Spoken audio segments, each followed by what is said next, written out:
भाई एस्ट्रोजन देख रहे हैं, ये कौन है, यूट्राइन बॉल है, उसकी प्लाज्मा मेम्ब्रेन है।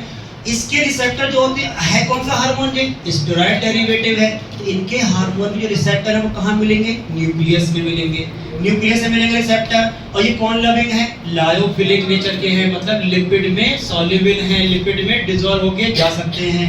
अब ये मान लो क्या है, ये दोस्त, ये दोनों क्या हैं, दोस्त हैं।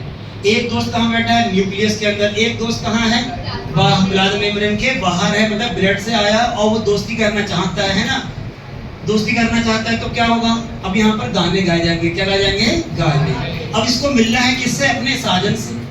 इसको किससे मिलना है, हार्मोन को अपने साजन से मिलना है। तो ये गाना गाएगा कि साजन मेरा उस पार है, मिलने को दिल बेकरार है, साजन मेरा उस पार है, मिलने को दिल बेकरार है। अब मिलने को दिल बेकरार है, बीच में कौन है, दरिया है, रिवर है, समुद्र है। किसका समुद्र है, लिपिड का समुद्र है। लेकिन लिपिड का समुद्र है तो ये कौन है, लिपिड में तैरना जानते हैं, लिपिड डेरिवेटिव है, लिपिड की मेम्ब्रेन बनी है तो तैरना जानते हैं। तो कैसे मुंह करके जाएंगे, तैर कर जाएंगे। तो इनको तैरना आता है, मुलाकात करना है, चाहे तैर कर जाना पड़े, चाहे किसी बोट से जाना पड़े, तो किससे जाएंगे, मिलना तो है। तो क्या होगा, हार्मोन जो है फर्स्ट पार्ट में क्या करके क्रॉस करके इसको कहाँ पहुंच जाएगा।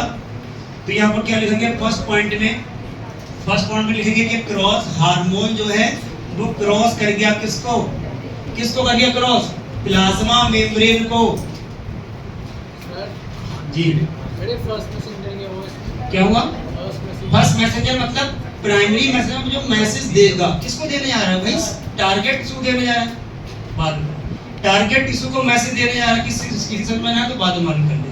हाँ, तो हार्मोन ने पहला काम क्या किया, प्लाज्मा मेम्ब्रेन को क्रॉस करके कहां पहुंच गया, साइटोप्लाज्म में पहुंच गया। कहां पहुंच गया, साइटोप्लाज्म में। और क्रॉस करके क्यों पहुंचा, क्योंकि ये कौन है, लिपिड डेरिवेटिव है, साजन से मिलना है तो प्लाज्मा मेम्ब्रेन को क्रॉस करके पहुंच गया, लिपिड डेरिवेटिव है, डिसॉल्व करके पहुंच गया, तो इसको तैरना आता था।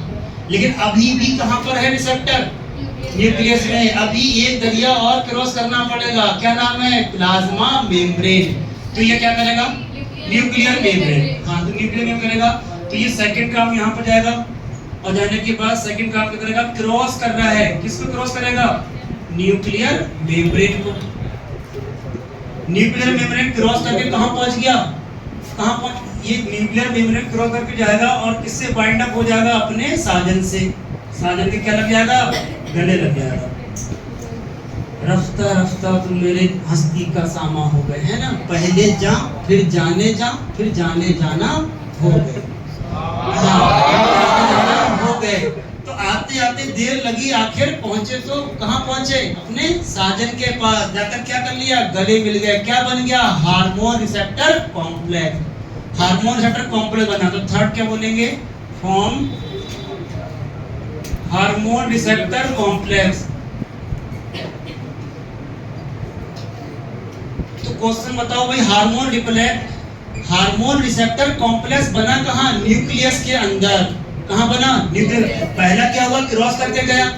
सेकंड क्या हुआ, प्लाज्मा मेम्ब्रेन क्रॉस किया। थर्ड क्या हुआ, इसने अपने रिसेप्टर से बाइंड अप हुआ, बना लिया, हार्मोन रिसेप्टर कॉम्प्लेक्स बन गया। अब हार्मोन रिसेप्टर कॉम्प्लेक्स किससे बाइंड अप होगा, डीएनए से। तो फोर्थ पॉइंट यहां पर क्या लिखेंगे, hormone receptor complex, hormone receptor complex bind with,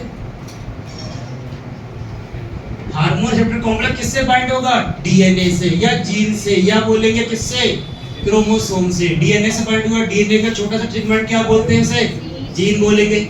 तो हार्मोन रिसेप्टर कॉम्प्लेक्स बाइंड किससे होगा, डीएनए से। और डीएनए क्या करेगा भाई, डीएनए को स्टिमुलेट कर दिया गया, हार्मोन आया, रिसेप्टर बाइंड अप हुआ, बाइंड अप होने के बाद करेगा, डीएनए से कहेगा कि भाई आगे का प्रोसेस जारी करो। तो डीएनए क्या बनाएगा, डीएनए बनाएगा एमआरएनए को। क्या बनाएगा, एमआरएनए को। हमेशा किस डायरेक्शन में डायरेक्शन बनाता है, 5 to 3 डायरेक्शन में। ये कौन बना, एमआरएनए। क्या बन गया, एमआरएनए। और जब भी एमआरएनए बनता है तो प्रोसेस का नाम क्या होता है, ट्रांसक्रिप्शन। तो डीएनए से आरएनए बना, ट्रांसक्रिप्शन। कहां पर चल रहा है ये काम, न्यूक्लियस के अंदर। क्या बना, ट्रांसक्रिप्शन। ट्रांसक्रिप्शन हो गया। अभी ट्रांसक्रिप्शन हुआ है और ट्रांसक्रिप्शन के बाद ये जो डीएनए है, ये एमआरएनए बना, ये मूव करके कहां जाएगा? ये मूव करके बिग न्यूक्लियर पोर्ट से मूव करके कहां पहुंचेगा? प्लाज्मा साइटोप्लाज्म पहुंचेगा नहीं पहुंचेगा? 5' to 3' से। और इसको कौन घेर लेगा? कौन घेर लेगा इसको? राइबोसोम। किसने घेर लिया? राइबोसोम पर। और राइबोसोम पर आने के बाद क्या होगा? प्रोटीन सिंथेसिस होगी। क्या होगी? प्रोटीन सिंथेसिस को क्या बोलते हैं? ट्रांसलेशन। तो यहाँ पर क्या होगा? Protein synthesis. प्रोटीन सिंथेसिस होगी, ट्रांसलेशन होगा तो प्रोटीन बनेगी। क्या बनेगी?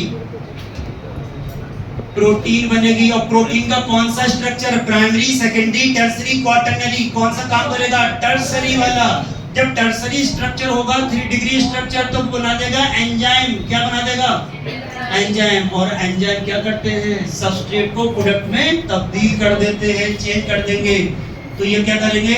सबस्ट्रेट को किसमें कन्वर्ट कर देंगे? प्रोडक्ट में। और जब प्रोडक्ट बनेगा तभी तो फिजियोलॉजिकल फंक्शन हो पाएंगे।